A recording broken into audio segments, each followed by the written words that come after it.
we're gonna misquote each other. I'll say, as Norbert often says in his writings, Jesus is just one son of God. Did I say that?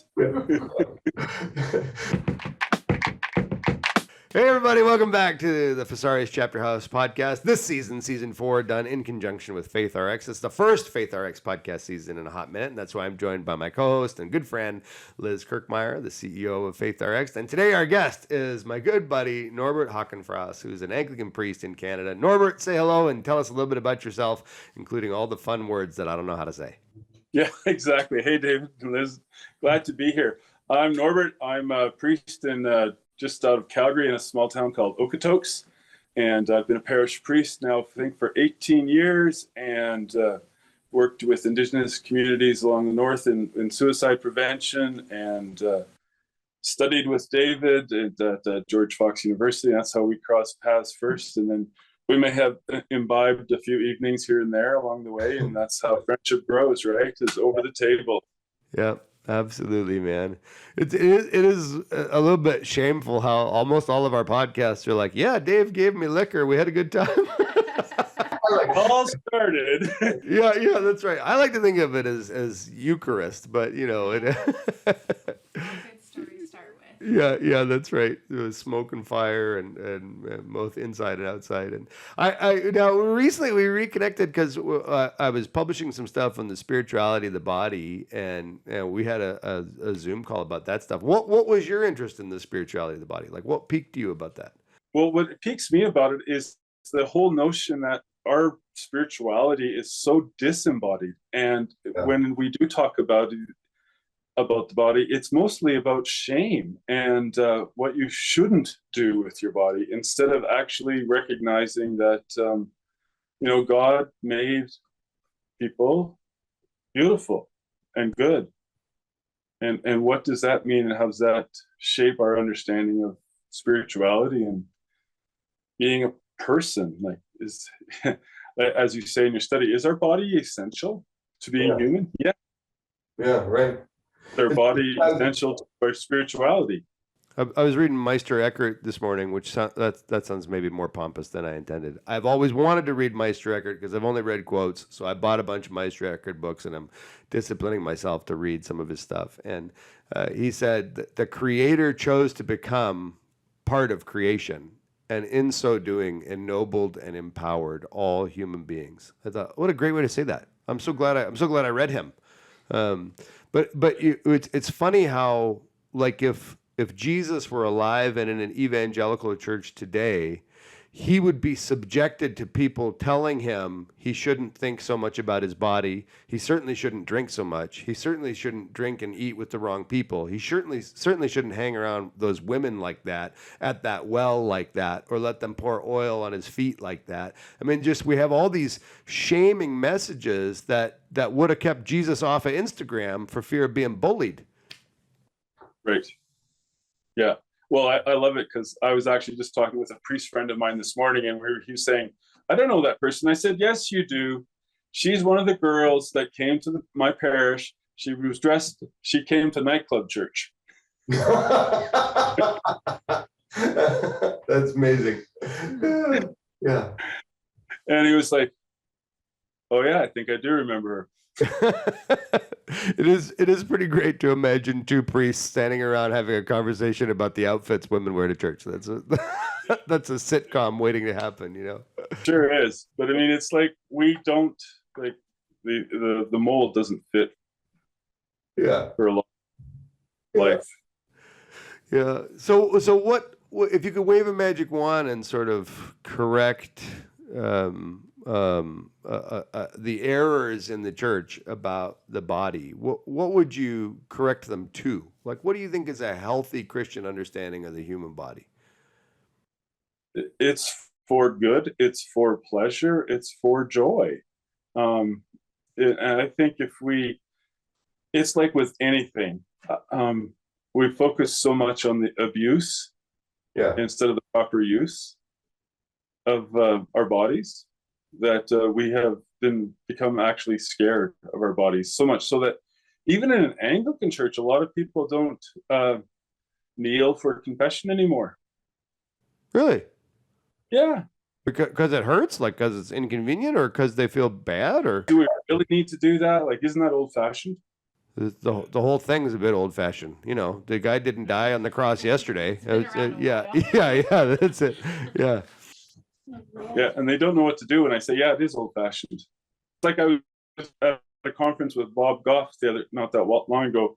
And he was talking about conflict resolution. He says, whenever I start, doing my job as a litigator and things start heating up, one of the things I've learned is if I put my palms up on my lap under the table,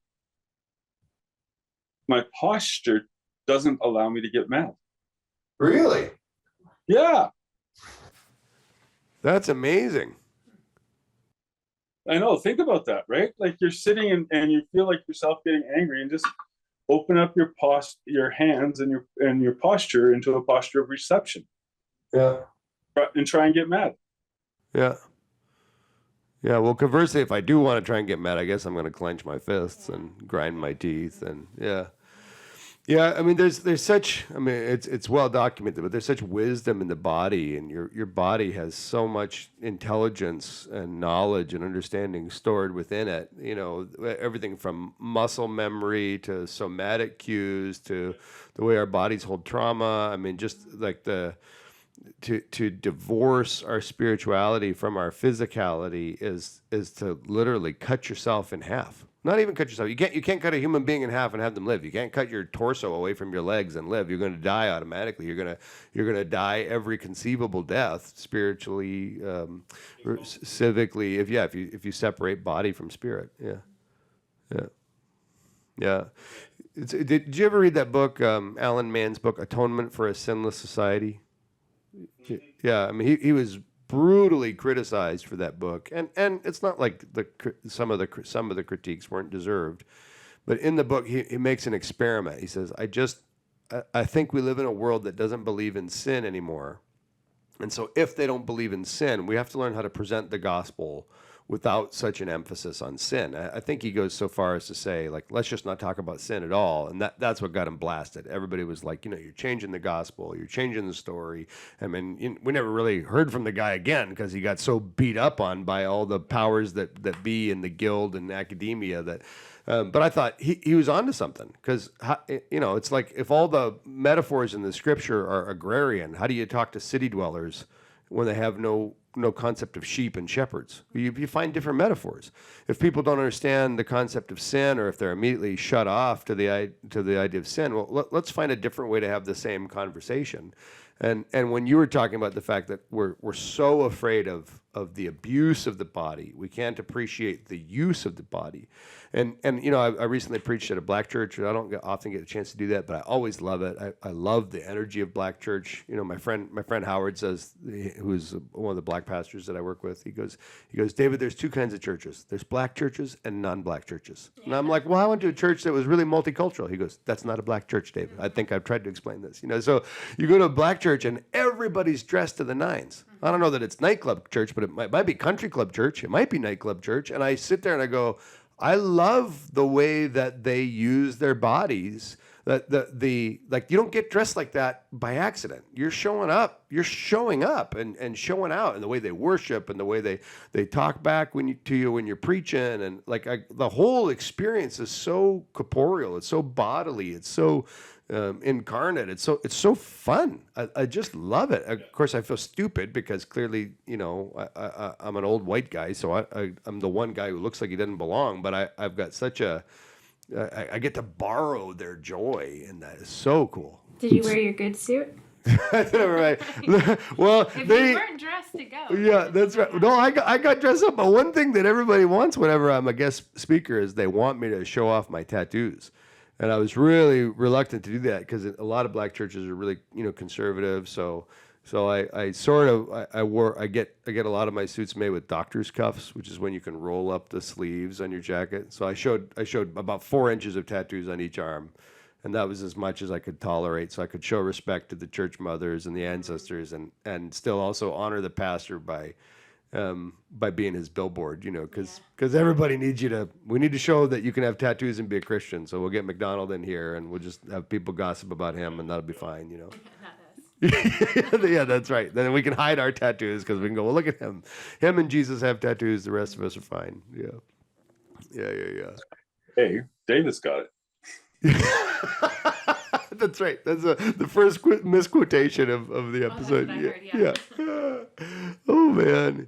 So what else? I mean, did you notice any difference in the bodily expression of spirituality among the indigenous communities up north than, say, the parish that you're in now, closer to Calgary, which is, for those that don't know, Calgary is a major metropolitan city in Canada. They're much more engaged with engagement with the body, and there's also a whole deeper level of awareness of what I would say are spiritual things. So they would tell, they would say, some people, you bring an evil spirit. The person hasn't even said anything, but they would be able to identify. And when I came, it was you bring a good spirit here, and you are welcome. And there's no separation for them between the understanding of their bodies and their spirituality, because everything they do is so engaged. Like even the basic principles of the four directions, right? We face the four directions and thank the four directions, and we turn our body around and we acknowledge our space in space. Yeah, that's great. And a lot of people don't know that bodily orientation in prayer is a very common Christian practice. I mean, we tend to think of it as, a Muslim practice or an animistic practice. Somebody faces east when they pray. But like Coptic Christians, Orthodox Christians for thousands of years all over the world have faced east when they pray. Not Jerusalem so much, but they face the sunrise in anticipation of the return of Jesus and God's promised new creation. I mean, so we have in our own tradition all these bodily expressions of prayer that really we don't know, because particularly in the United States and Canada, we've kind of lobotomized church history back to Billy Graham. I mean, we know Billy Graham, we idolize C.S. Lewis, we're vaguely familiar with Martin Luther, many people are in love with John Calvin, and then it's like the Apostle Paul. there's no Polycarp, Irenaeus, there's no Erasmus, there's Don't look at what John Calvin's stipend included. What's that? Don't look at what it included? What his stipend included, and the number of barrels of wine and barrels of beer. That's his one redeeming characteristic, We don't talk about that, do we now? No, you can't. You can't be a teetotaler and still, treat fairly with Calvin. But there's a whole understanding that what we do with our bodies matters. Like even when you're talking with an indigenous, like a Cree person, for example, you try to keep your body very still, because the minute you start animating with your hands, sure, they sense that as aggression. Right, so you don't want the Cree and the Italian to come into the same bar at night because it doesn't work. Yeah, that's fascinating. So much so that, I mean, where's how do you get to the store? You go over there. Yeah, right. They just tip with their head. That's as demonstrative as you want to be. You point with your chin, literally. Yeah. Yeah, it's funny. Pointing is a really funny thing all over the world. I remember when I was in the Philippines, you have to point a certain way or indicate you can't beckon. If you beckon, it's a gesture for calling a prostitute. So if you have to call someone over to you, you have to make sure that your hand is turned upside down and you're waving towards your body. You sense that pointing is exceptionally rude in many South American and Central American countries, and of course, then you get to the States and everybody's pointing. God gave us 10 fingers so we can point at 10 things at the same time. Yeah. How would you characterize the spirituality of your body? Because I keep thinking about, I come from a Pentecostal tradition. That's a very bodily, expressive movement, but though the expressions and movements of Pentecostalism or charismania differ from those of the liturgical tradition, they're both equally bodily. Right. Right. Well, I know for myself, like I've actually even noticed yesterday was Sunday. Yeah, yesterday was Sunday. When I celebrated communion, I was actually noticing even more so awareness of what my body was doing.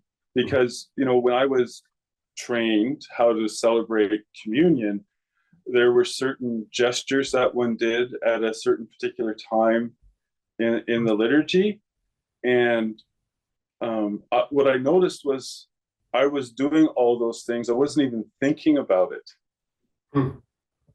But I was physically engaged in the act. I had the muscle memory to celebrate communion. Right. I never did that before. Now, do you ever incorporate those gestures or those movements into non-ritual settings? Like, for example, do you find yourself slipping into that at the family dinner table or out to lunch with friends? Do you find yourself using those Eucharistic gestures, maybe at the park or going for a walk? Are there ways in which your body sacralizes ordinary life, perhaps unintentionally? I would say absolutely. And I wasn't aware of that I was even doing it.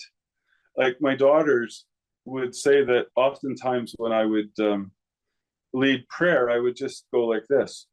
It was grace. I would just put my hands up to bless. Yeah.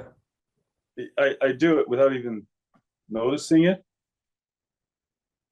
or thinking about it. I say grace for meal, and I just I don't, fold my hands, close my eyes. If anything, and it's just, if I need to say a quick prayer, sometimes it's just a bodily action. It's not even any words. It's just a gesture. Mm-hmm. Yeah, I love that. I love that. I mean, if you're going to do something on impulse, bless. Yeah, that's what I was just thinking. Like, man, I wish, and maybe I could be better at this, like that I accidentally bless someone, you know, or made. Whoa, careful there. Yeah. I have an automatic hand gesture that I make, but it's not a blessing. It also involves a couple fingers, but one on each hand. And... I was going to refer it to, you had mentioned before, the Jeep wave when we were doing some different things. So, just doing something that you just do over and over and over that is just automatic. And I don't even drive a Jeep anymore. And I catch myself. I'm like, oh, yeah, I don't have to do that anymore. Yeah. Well, I noticed when I was pastoring, one of the things that was always important to me was to try and be in the service with the people. But, if you've got 4 or 5 services and you're trying to keep your 30 or 40-minute sermon straight in your head and trying to remember what you've said and what you haven't said, you always need a minute to gather yourself. So sometimes being in there for the music before the sermon can be really distracting. But I also think it's important. You want to participate with the people and kind of soak up the atmosphere and show your encouragement and lead by example and all that good stuff. But I took to two bodily practices that would really help me focus my thoughts before preaching. One is because after you preach a sermon, your brain is scrambled. I mean, it's like you drop an uncooked egg on the floor and everything's shattered, and you go, how am I going to get the yolk back in there for time number 2? So one of the practices that helped me gather my thoughts was to hold my hands out at the periphery of my vision, and then bring them back into center and try and remember the opening or the first few lines of my sermon. And usually I couldn't. And so then I would start the practice again until I could get with crystal clarity my hands back to the center and remember the first 2 or 3 sentences I would say. But that never worked unless I did it with my hands. I had to run through. You know what this is, David, right? Yeah. This is the right? Correct. Yeah. Yeah, that's right. I'm praying by accident. Praying by accident. Yeah. Well, the other thing I would do too is then when I would, because again, on a Sunday morning for your average pastor, you're going to go back and forth from the highest and the lowest moments to everyone in your congregation. People will come up and introduce you to their fiance. They'll come up and ask you to kiss their baby. They'll introduce you to a friend. Somebody be at church for the very first time. They're scared. They're nervous. They're excited. So you have these sort of euphoric moments, and then you have these horrible moments. And some of those horrible moments, very rarely, that somebody who's grumpy about something, they didn't like the toilet paper or the coffee flavor or the bulletin or the song or whatever. But mostly those horrible moments were somebody just got diagnosed with cancer, somebody's going through a divorce, somebody just lost a loved one, someone's questioning their faith. And the weird thing about sort of the lobby work, the chaplaincy work of pastoring, is how you quickly go from brand new fiance to dead son. And it's whiplash, and you want to give everybody everything. And so coming back for service number 2 or 3 or 6 or whatever, I always had to not only get my brain straight for my teaching, but I had to get my spirit settled, because those highs and lows are really dysregulating for me.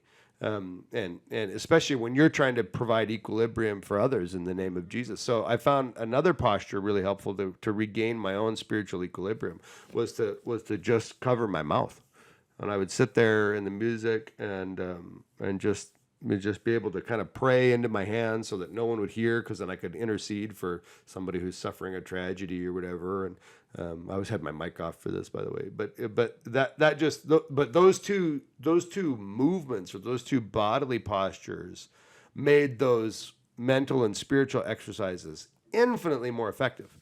And when I would skip the postures, it just didn't take root, not in anywhere the same way. Yeah, they're body triggers almost. Yeah. Yeah, it's a bit Pavlovian, like I've trained my spirit. When my body does this, we do this. Well, if you look at Olympic weightlifters, when they walk up to the bar, they approach it the same way every single time. Yep. They will throw their weight off. So whether it's they smack their thighs or they stomp their feet into the ground, and they get that perfect setup every time. Yep. And they perform their lift. It's kind of like that same thing, preparing their body for what they're about to do. Well, especially sumo deadlifters, or those that pull sumo, are my favorite. You get these little 4'2" girls with their big giant socks that come up to their neck, and they're going to stamp on the ground and bend over abruptly, and you're like, oh, there's a lot of ritual going on here, Something is about to happen. Yeah, this is a performance, Yeah. Well, and the other thing you asked me earlier, I was just thinking about still was, how do you become so interested in the body and spirituality? Is like, what's been on the New York Times bestseller for how long? The Body Keeps Score, that book, right? And it's all about trauma and, how to kind of unpack it. And it got me thinking about, well, what if our body could actually be prepared to deal with whatever comes, and that trauma wouldn't perhaps be as inflicted as deeply because we have a body that's resilient. Yeah. That has been trained and prepared to deal with whatever garbage gets thrown. Yeah. That's really interesting. It reminds me of something. Martin Seligman is commonly considered the founding father of positive psychology. And he's the guy who first coined that term learned helplessness or learned hopelessness. And so he was saying that he kept trying to treat everybody's symptoms, and this is what your thing about the body keeps the score makes me think is like, right, it's trying to say, here's what's wrong, and let's reduce how wrong it is. And so Martin Seligman said, he goes, my assumption was that when I got rid of everything wrong, every trauma, every diagnosis, that I would be left then with a healthy person. But instead, I was left with an empty person. So then he refocused, instead of talking about learned helplessness or learned hopelessness, he then started talking about learned optimism. And what you just said about the body keeps a score, I go, yeah, it'd be amazing if there was a sequel called A Body Trained for Resilience. Like, never mind telling me that I'm seized up because bad things have happened to me. That's helpful. That's useful. How do I unseize? And once I'm unseized, how do I optimize my body so that when the bad things happen, I can absorb them, I can process them, and instead of it causing, 50% damage, it causes 20% damage, and I heal 300 times faster. Yeah. If you write that book, I'll buy it. Oh, thanks. That's one sale. I'll count on. Hey, I'm the master of the one sale. Usually I'm the one writing the book that sells one copy. So it's just kind of fascinating to think, in Christianity, we really have ignored the body and been more involved with shaming the body. Yeah. And it struck me last fall. I was reading in the beginning of Genesis there, and Adam and Eve are sitting in the garden, and they got this really bad idea. They followed through with it, and then all of a sudden they realize, oh my goodness, you're naked. Oh my goodness, I'm naked. Yeah. And then God comes through the garden, and he goes, where are you guys? And they're hiding. And why are they hiding? Because they feel shame. Yeah. And what's God's first response to Adam and Eve's bad idea? To do, okay, let's deal with the shame. I'm going to make you some really nice clothes. Yeah. To cover it. Yeah. The first thing God does is address our bodily shame. Yeah, that's powerful, man. Yeah, that's arguably the first miracle. I don't want you to have any of that. Yeah. Well, and you made the way you phrase that made me think. Yeah, God resolves shame with beautiful clothing, and yet in Christian culture, we often shame people for wanting beautiful clothing. Like, oh, you want to look like a Kardashian, or you want to look like an Instagram model, or oh, that's vainglorious, or oh, you're focused on the outward appearance. Don't you read the Apostle Paul? I'm like, well, I'm reading the Garden of Eden. The crucifixion story, the only detail we ever get about Jesus' clothing.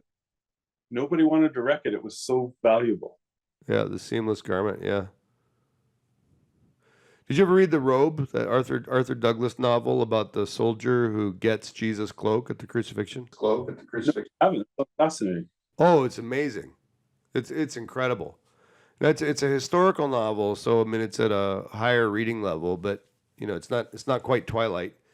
But for those that like to read and are interested in historical fiction, it is one of the most faith-affirming, brilliant depictions of somebody's journey into faith with Jesus. It's incredible. So he's a soldier, he gambles, he gets Jesus clothing. It starts haunting him because he watched Jesus die, and so he wants to know more about this guy, but he can't find out anything because Christians are persecuted and they're running for their lives, so they're not going to talk to a Roman centurion.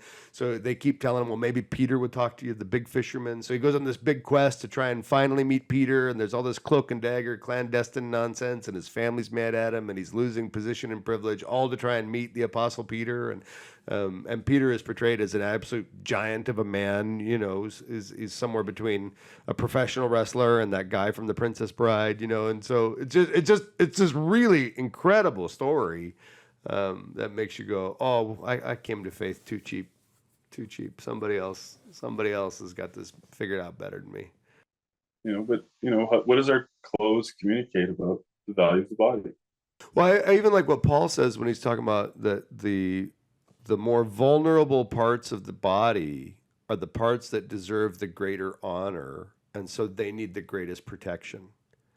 And I love that Paul is saying, the parts that everyone else is telling you are shameful are actually the parts that are most precious, most valuable, and most worthy. And we're not hiding those parts because they're dirty. We're protecting those parts because they're vulnerable, which anybody who's naked and has to do something other than in their bedroom or in their bathroom knows. Yeah, you don't want to run through a thorn bush. This is a bad idea. Yeah, right. You don't want to ride a bike right now. That's terrifying, I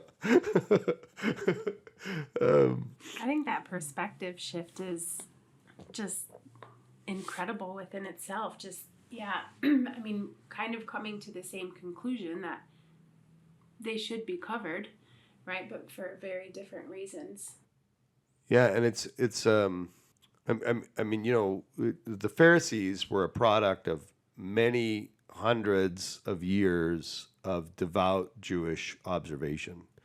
I mean, they didn't appear overnight. It wasn't Moses' 10 Commandments Pharisees, right? It was what, 1,000 years, 1,500 years, whatever the timeline is, of people constantly failing to keep the rules, and then people getting excited about the rules, and the Pharisees are sort of bred over 1,000-ish plus years, whatever it is, to become the perfect dillweeds of the Bible.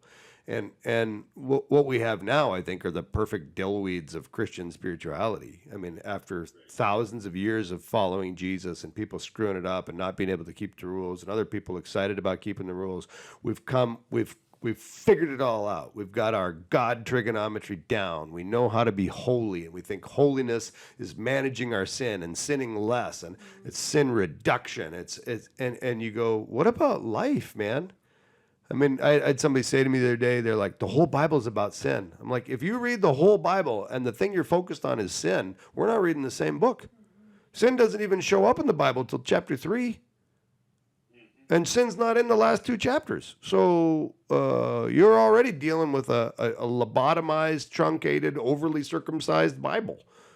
You know, you're too excited cutting stuff out and cutting stuff off. You got to start at the beginning, and you got to go all the way to the end. The Bible is about life. God is the author of life. God is the one who calls things that are not as though they are. He brings life to the dead. He makes things up. He makes things new. Even the rocks and the stones and the trees are going to cry out, because God can speak to anything and give it life. And I have hope that God will give new life to the church and new life to the modern day Pharisees and religious folk in the church. I love how Dean Peterson translate, some of Paul's epistles, and he says, well, he doesn't say abundant life. Every time that you find in your more traditional translation, abundant life, it's more like life upon life, life stacked on life. Yeah. More life you can hold and carry. Yeah, it's this whole image of more life than you can even grasp. Yeah, that your cup runs over. Yeah, and it's just such a, wait a minute, that's what following Jesus is supposed to be? Yeah. Like life upon life. Yeah. Like Jesus' miracle is what? He's at a wedding, the party runs dry, and everybody's loaded. And he makes more wine, and it's even better than what they had before. Right. What's Jesus' last miracle?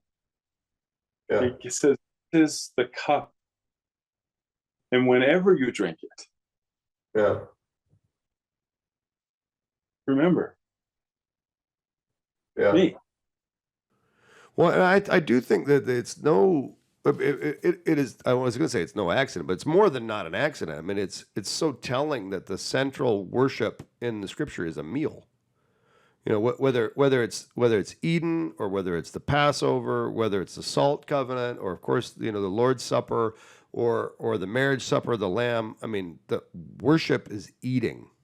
It's table fellowship, and God sets a table where everyone is welcome. That's the whole parable of the wedding banquet, where all the rich folks and the to-do are invited to the banquet. They don't want to come, so it's the lazy, the crazy, the crooked, and the lame that get invited, like you and me.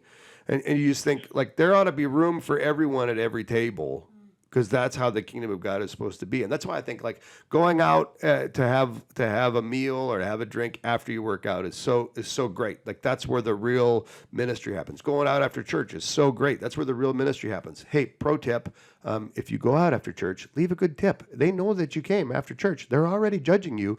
Blow the doors off. Leave them a 50% tip. 50%? Yes, 50%. It's a kingdom of abundance. You're only getting a Diet Coke anyway, you cheap bastard. So, yeah, give them some money, for crying out loud. These people make $2 an hour. So, yeah, but that's where it's that table fellowship where the really good stuff happens, where we laugh and tell stories and share life together. And well, I remember one time you and we went out with a good friend of ours, and he picked up the bill, and he told the waitress to put a certain amount of tip on the bill. Yeah. And the waitress actually came back, "Sir, that's this much. Are you sure?" And he says, "Yes, absolutely." Yep. I love that about him. Right? Are you sure you want to tip me this much? Like, I don't think I've heard that. That's the only time I've actually heard it.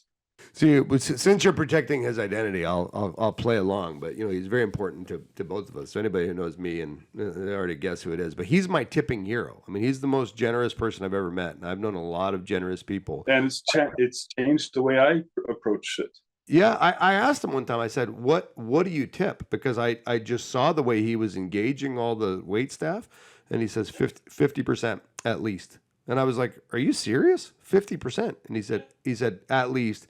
He said, typically, if I'm eating by myself, I'll tip 100%. And I was like, well, I just was imagining what your relationships are like with your bartenders, with the local servers, with your baristas. And maybe he makes more money than me, but that's why I say he's my hero. I'm working toward, at the time I was tipping like 18, 20% and thought I was really generous. That was that was 15 years ago. So the world has changed already, but I go, yeah, I want to be a person who models grace upon grace, upon grace, upon grace, upon grace, upon grace. That in the kingdom of God, there's always leftovers. There's always more than enough. And I just think that it's so beautiful, of all the things that are going to get my money, and most of them are things I don't want to get my money, taxes, fees, bills. Like, I'm so grumpy about all that. Why am I more grumpy about tipping than I am about taxes? Taxes I should appropriately resent. Someone's taking that from me and they're not doing anything with it. Tipping, they've just entered into a relationship with me, and I have the chance to change their day for $20. Like, for $20, you can turn someone's life around for a few hours. You can't do that any other way. I can't do that. I'm not charming enough to do that. I never did this. There's never a time that's going to go bad. Right. Right? Yeah. Like, they're never going to be like, yeah, right. Yeah. Jerk. What are you really paying for, buddy? Yeah. Another Diet Coke. I don't know. But I think that's bodily. That's like recognizing that the physicality, the materiality changes. Yes. Yeah. Of course it's body. You earn your money with your body. You eat your food with your body. You engage the serving staff with your body. You write the check. You pay it's all with your body. And you do it with a community of peers and friends who together raise the level of our own spirits. And for me, I always try and model that for my kids. I mean, like, I don't want to teach everybody, but I do want to teach my children. I want them to see how I treat serving staff. I want them to see how I engage with people around the table and what I think money is for and who I think money is for. I mean, I want, because I'm their dad. I'm the only dad they got. And so who else is going to teach them these dad things? Because if it's somebody else's dad, that guy's, butting in. And maybe he needs to, because I'm not standing up. But my kids are never going to find out, because I'm going to take care of them. yeah. 2 weeks ago, I was at a conference with a bunch of colleagues, and we went out in the second night, and the second night we went out to the same place that we went out the night before, and the most interesting thing happened. Right, he went around the table and asked everybody, "What are you having? What are you having?" "Oh, Norbert, I know what you're going to have." I said, "Thanks, man." And they were like, "How do you know him?" "Well, we chatted yesterday." And it's that seeing people as people and treating them with dignity and respect. Yeah, It goes like not just in professional relationships, but in every contact. Yeah. Yeah, and you do that really well. I love that you do that. And Seth Godin, the marketing guru guy, he refers to that as showing up. And I'm so happy when people show up for others. Because one thing that drives me crazy when I was pastoring is oftentimes Christians wouldn't show up for non-Christians. And one of the things that drives me nuts about fitness culture is that athletes will not show up for non-athletes. If you go out to a restaurant or something with a group of CrossFitters, if your server is overweight, a lot of times those athletes will shut down and they'll just sort of dismiss them. They won't be necessarily outright rude, but they don't show up. And I'm like, show up all the time. The point is not to show up for the people who deserve it. The point is is that I am a person who shows up for others because God shows up for me. I don't deserve it. If we got what we deserve, we'd be in a world of trouble, man. You know, and so I love, Norbert, that you do that, and it's so. I heard somebody tell me a story about they were in England and they were at a lecture with Justin Welby's wife, Sarah. Okay. And the person said, well, you know, we need to do incarnational ministry. And she says, can I just stop you there? And she goes, you don't do incarnational ministry. Jesus became flesh. He took on flesh. He became incarnate. Yeah. You do carnate ministry. That's great. That's the only thing you can ever do. Yeah. You don't need to take on flesh. You have flesh. Yeah.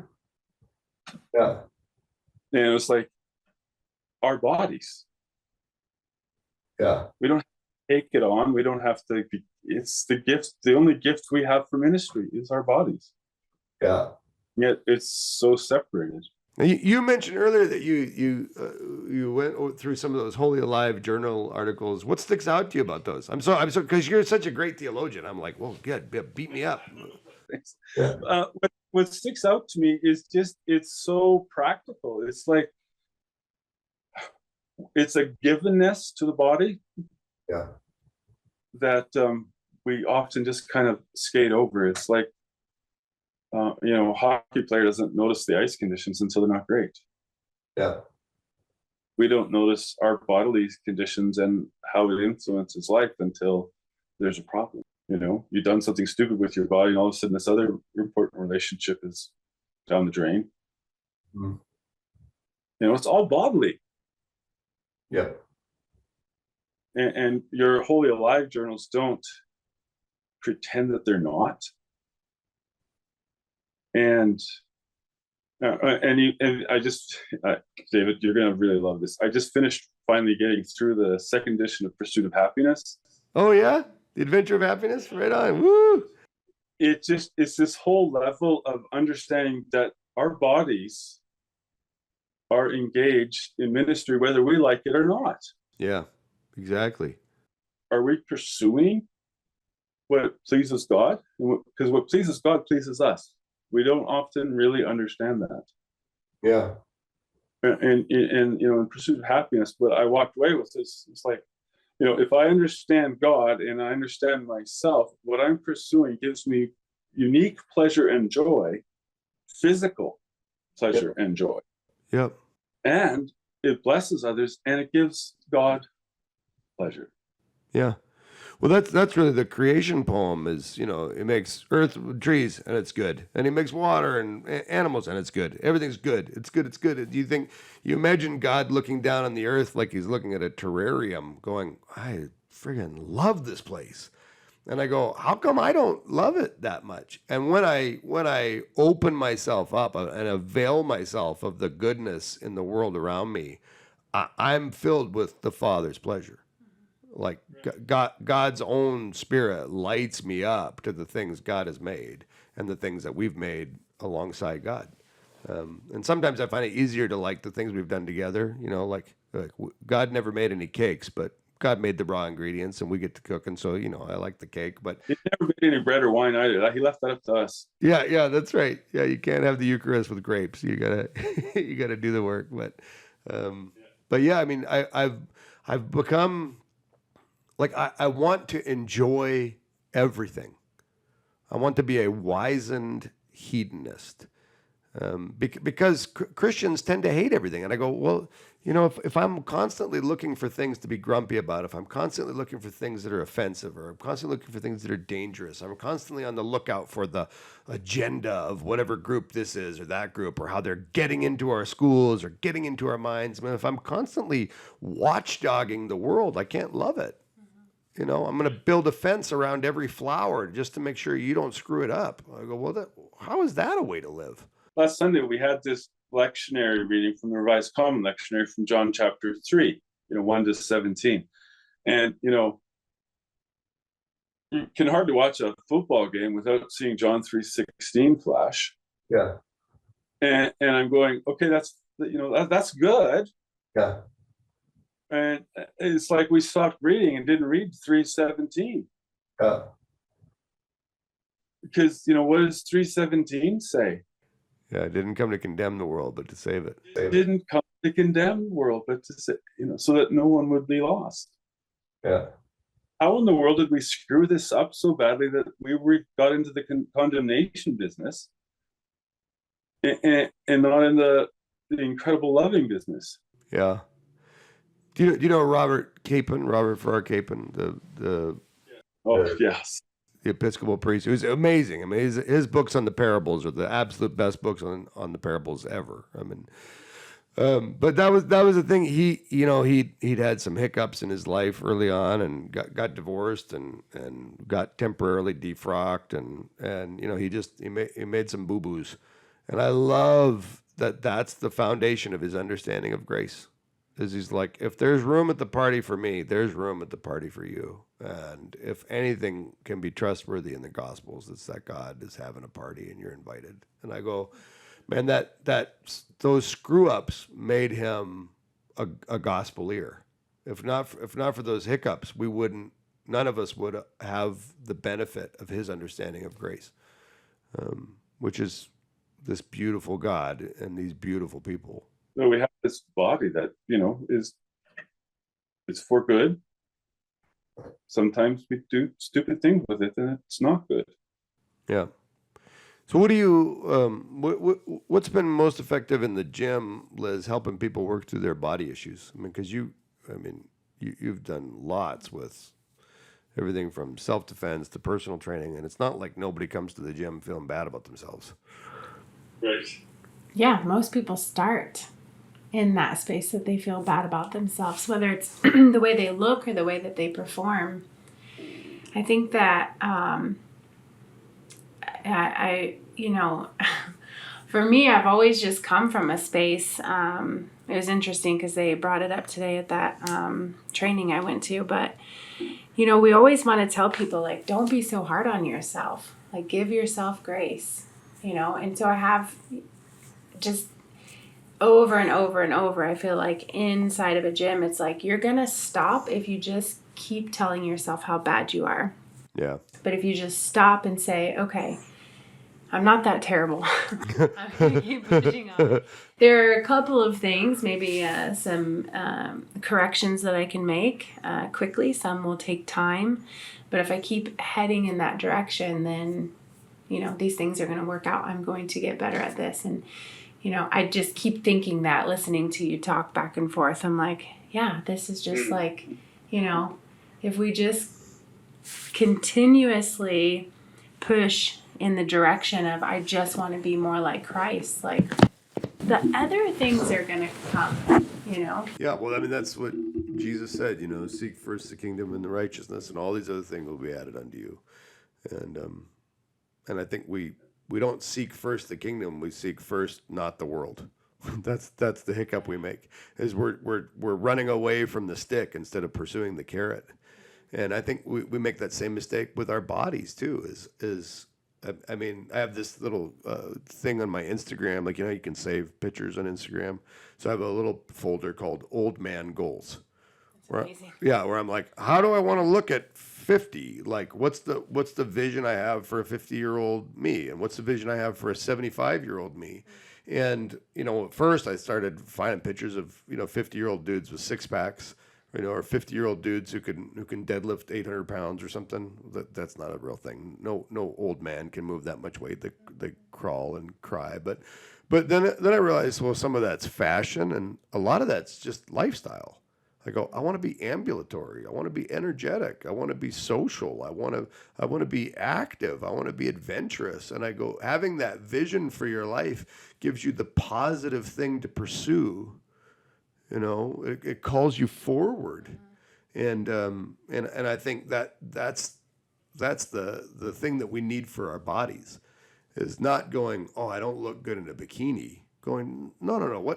what do you want to look like? What's the bikini body that you want? You know, is it an athletic bikini? Is it a skimpy bikini? Is it a bikini you can go water skiing in? Is it a bikini that you can go to the pool in? Is it a bikini that you can wear in your backyard when your friends or family are over? I mean, like, what's the thing you're gonna do? Your bikini knowledge. Yeah. Yeah, you're impressed with my bikini knowledge. Yeah, I studied up actually before. That's the other folder I have on my Instagram. But it's all mankinis. You know, I know more about leopard print than any person should have a right to know. But that's really the thing is you don't want to compare yourself to all the other people that are out there. You want to set a vision for yourself of who you want to be and how you want to live. And there's an endless number of visions, you know. I mean, like Indiana Jones is a vision, but it's a different vision than Rich Froning, you know. And it's up to you to decide what do you want, because that desire is the compass bearing for your life. Yeah. Well, it kind of takes me off. I was, you know, paying more attention to the bodily stuff, and you know, across my various reading came the most recent Sports Illustrated swimsuit issue. And it is all about body consciousness and not shaming the body. And, you know, it's celebrating 60 years of, you know, trying to not just objectify the body, but to, you know, begin to understand that people come in different shapes and sizes. Yeah. Yeah. And I was like, that's my gig, not yours. Yeah. That's the gospel we're supposed to be preaching, not Sports Illustrated. Yeah. Right? Yeah. And it's like, you know, there again, like, why would we miss the mark so badly? Yeah. Well, I think that, you know, you guys have really already said it. We're so focused on the things that we're not supposed to do. Yep. But if I only told my daughter the things that she's not supposed to do, how does she know what to do? Yeah. You know, if we're so focused on don't wear this, don't do this, don't show this, don't look like that. Like, yep. Okay, well, what am I supposed to look like? Especially when, you know, right next to that argument is everything on social media is bad. Everything you see on TV is bad. Everything you see in magazines are bad. So it's like, who's leading that example? Yep. What should I look like? Yeah. And I think that's where the idea of a vision board or a dream board, I think it's just so helpful and so practical. And you think one of the things I appreciate about CrossFit is how many different body types there are and how body positive, you know, like, so if you're somebody who appreciates a thin body, you got CrossFit people you can follow. If you're somebody who appreciates a strong body, you got CrossFit people you can follow. And on the men's side, I really like and admire Sam Dancing, because he has quads that are about as big around as my truck tires. And I go, yeah, right. I go, that's a guy I admire that guy. I go, okay, those are goals, as opposed to these, you know, little 4'6" elves that I think are in trees making cookies before they go out and do the workout. I mean, here's a man who's built like a stack of manhole covers. I go, all right, he's the Michelin man. And I think, you know, having an awareness that there are people like you that like you is so healthy, you know. And I hope for that for my kids. I hope for that for all our athletes is don't worry so much about what kind of body type the boy you like or the girl you like prefers, or what kind of body type you don't have, or what kind of shape you're not in. All of those ways of thinking are going to hurt you. Instead, think, what do I want to be able to do? Yeah. What kind of life do I want to have? What do I want to be able to enjoy? And set your mind there. And work toward that, whatever it is, because there's no wrong answer there. Yeah. All right, Norbert, any last questions, comments, thoughts, observations before we sign off here? Just say thank you for the conversation. I loved getting to talk with you, David, again, and nice to meet you, Liz. And I'd love to hear more. Wait. Love you a ton, and great to see you. And if there's ever anything we can do for you, I'm in. I'm always in. Always in. Full send. I got to get my way to Michigan. I know that. Yeah, you do, brother. I got a room for you at the chapter. You can stay in this room. Yeah, this is a great room. Down there, yeah, that'd be cool. Oh, right on. All right. Love you, man. Thank you.